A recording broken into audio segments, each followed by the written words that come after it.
Hello friends, welcome to a new mini vlog of Next Destination by Paul Disha. এবারের destination ছিল Chinese খাওয়ার এবং Chinese মানে ট্যাংরা style Chinese.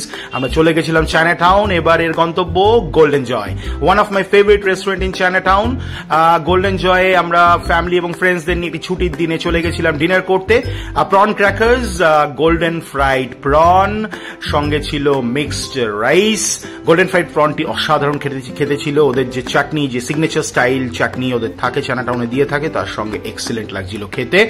Golden fried prawn ওয়াজ দি so stopper. এই যে গোল্ডেন ফ্রাইড প্রনের উপরে যে ব্যাটারের আস্তরণ দেখছেন, এটা যদি আমি হালকা করে সরিয়ে আপনাকে ভেতরে প্রনটা দেখাই, ইট was very very fresh.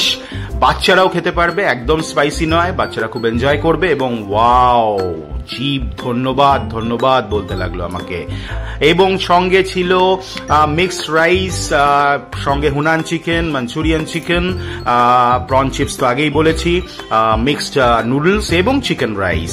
Chicken rice দিশার পার্সোনাল ফেভারিট। দিশা যখন চিকেন রাইস একটু নিল বাইট, তখন বললো বাবা ক্যা বাত, দারুণ হয়েছে রান্নাটা। সো রান্না নিয়ে কোনো কথা হবে না, রান্না ওয়াজ ফ্যান্টাবুলাস। কোনো বেশি স্পাইসি ছিল না, লেস স্পাইসি করে আমরা করতে বলেছিলাম, কারণ আমাদের সঙ্গে বাচ্চারা ছিল এবং সেইভাবেই ওনারা রান্নাটা পরিবেশন করেছিলেন। হুনান চিকেন দিয়ে একটু rice, mixed rice, it was nice. So China town, Golden Joy. আবার দেখা হবে নেক্সট কোনো ডেস্টিনেশনে।